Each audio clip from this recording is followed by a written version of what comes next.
Olá, tudo bem?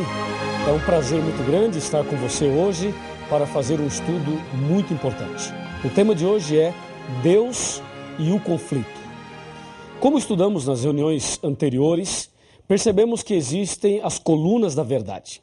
E percebemos também que existe aí a estratégia do inimigo para pisar na verdade.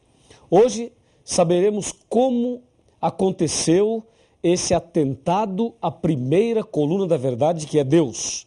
Veremos então a doutrina sobre Deus dentro do contexto do conflito, do grande conflito. A primeira pergunta é: quem é Deus? Quem é Deus para você? De acordo com Jeremias, Deus é a verdade. Mas você pode dizer que Deus é o Criador, que Deus é o Pai de Jesus Cristo, que Deus é todo-poderoso, que Deus é onipotente, onisciente, onipresente. Tudo isso está correto. Mas isto não prova ainda que você conhece a verdade, que você conhece Deus. Então, quem é Deus? De acordo com a primeira carta de São João, capítulo 4, versículo 8, lemos assim a respeito de Deus. 1 João 4, verso 8, está escrito: aquele que não ama não conhece a Deus, pois Deus é amor. Percebeu? Aquele que não ama não conhece a Deus, pois Deus é amor. Então, será que as pessoas conhecem a Deus? Uma outra pergunta deve ser feita. As pessoas amam?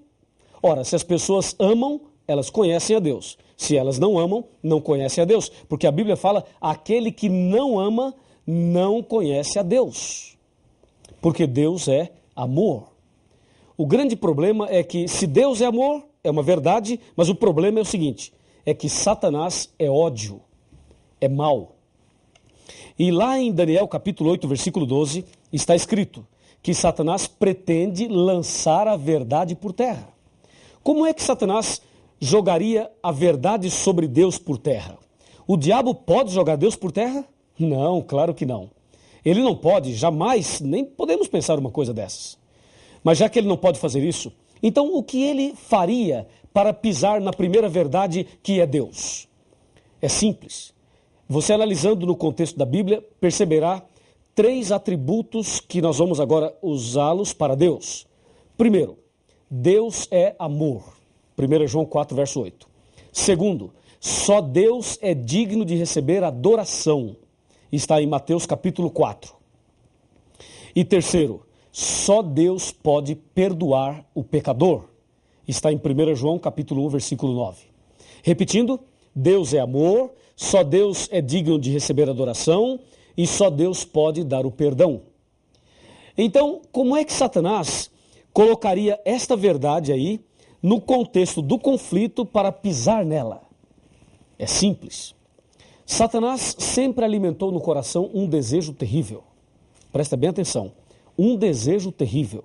Eu vou ler para você o livro de Isaías.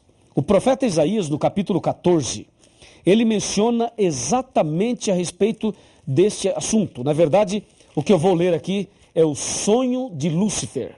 O sonho de Lúcifer. Isaías 14, versículo 12.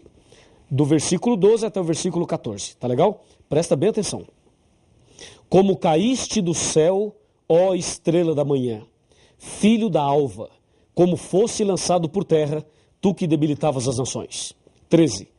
Tu dizias no teu coração: eu subirei ao céu, acima das estrelas de Deus exaltarei o meu trono, e no monte da congregação me assentarei, e nas extremidades do norte. Subirei acima das mais altas nuvens e serei... Olha aqui, chega mais perto, chega mais perto. Pode vir. Mais pertinho, vem mais. E serei semelhante ao Altíssimo. Você viu o sonho de Lúcifer? Viu o plano dele, o que ele estava maquinando na sua cabeça? Ele estava pensando algo absurdo mesmo. Ele pensava o seguinte: eu subirei ao céu, acima das estrelas de Deus, exaltarei o meu trono e serei semelhante ao Altíssimo. Que absurdo, você não acha? Satanás querer ser semelhante ao Altíssimo, querer tomar o lugar de Deus. É É isso que o profeta Isaías está falando aqui. E aí, é possível isso? Claro que não. Está escrito em Apocalipse capítulo 12, versículo 9. Assim, e foi expulso o grande dragão, a antiga serpente, que se chama Diabo e Satanás. Ele foi expulso do céu e com ele os seus anjos. Então esse sonho dele caiu por terra. Ele queria ser semelhante ao Altíssimo. Então ele foi expulso do céu. Ele pecou. O pecado da rebelião, o pecado contra Deus, o levou a cair, a ser expulso. E realmente Satanás foi expulso do céu.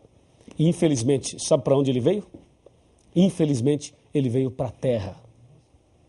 E ao chegar aqui, ele começa a trabalhar para levar o Adão e a Eva ao pecado. E vejam qual foi a estratégia que ele usou para levar Adão e Eva ao pecado. Me segue, me acompanha. Vamos abrir a Bíblia agora no livro de Gênesis. E vamos ver o que é que Satanás fez exatamente para levar o primeiro casal ao pecado. Você percebeu que ele queria ser semelhante ao Altíssimo e não conseguiu, é claro. Então, ao ser expulso do céu, ele vem para a terra e vai para o primeiro casal tentar o que ele não conseguiu. Veja aqui, Gênesis capítulo 3, versículo a partir do 1. Fala, a serpente era mais sagaz que todos os animais que o Senhor Deus tinha feito, e ela disse à mulher, é assim que Deus disse, não comereis de toda a árvore do jardim? Respondeu-lhe a mulher, do fruto da árvore do jardim podemos comer, mas do fruto que está no meio do jardim, disse Deus, não comereis, para que não morrais. E aí vem o versículo 4, diz, então a serpente disse à mulher, é certo que não morrereis. Número 5. Olha agora o número 5. Pode chegar até um pouquinho mais perto que eu vou ler para você ouvir bem atentamente. Verso 5, Porque Deus sabe, disse Satanás, Deus sabe que no dia, atenção, que no dia em que dele comerdes, se vos abrirão os olhos e sereis como Deus, conhecedores do bem e do mal. Percebeu? Ele lá em Isaías queria ser semelhante ao Altíssimo, não deu certo. Agora aqui para Adão e Eva ele diz, olha, coma do fruto e você será como Deus. O que ele tinha de sonho no coração, ele agora passou para a Eva e também para o Adão. Infelizmente o Adão e a Eva pecaram e infelizmente este mundo foi entregue a esta estratégia terrível, ao pecado.